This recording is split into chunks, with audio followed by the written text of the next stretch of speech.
ისინი ამათ ხო ესმის რომ ხიდაშელი და რა ქვია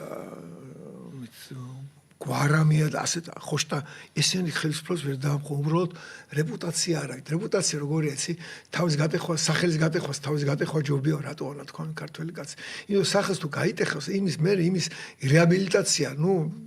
ძალიან რთულია რა პრაქტიკულად წარმოუდგენელია ხო ესენი სახელგატეხილი ადამიანები არიან ანუ მათი ახლა პოლიტიკური ტერმინოლოგიით რო რეპუტაცია იმდენად არის შერყეული ესენი ვერ შეძლებენ ხელისუფლების დამხობას ხალხის გამოყვანით მაგრამ თუ გახსოვს შენ 4 ოქტომბრის აი პრეზიდენტის რეზიდენციაში შეჭრას რო ცდილობდნენ მაშინ გამოიკვეთა და საგამოძიებო მასალებში აქვს უსაფრთხოების სამსახურს რომ ამათ იმედი ქონდათ რომ ვიღაცა ხელისუფლების სიაში თუ ესენი რაღაც კონდენციამდე მიიყვანდნენ ამ პროტესტს მაშინ ისინი გამოეხმაურებოდნენ და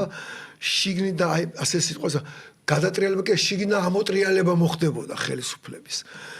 მე ვrчება შთაბეჭდილება რომ ეს ადამიანები ეს იმის იმედი რომ შიგნით და ვიღაც მოკავშირე კიდე ყავთ ეხლაც აქვთ იმიტომ იწერება ეს ყველაფერი იმიტომ არ ჩერდებიან და იმიტომ აქვთ ეხლა იმედი რომ იქნებ ეხლა ვიზა ლიბერალიზაცია უმზოლი მოსვლის გაუქმების შემთხვევაში შეძლონ რაღაცა ცოტა ხნით რაღაცა მასის გამოყვანა და მე შიგნიდან ამოატრიალონ ხელისუფლება ამ სიტყვა გადატრიალების ნაცვლად ამოტრიალებას ამიტომ ამბობ რომ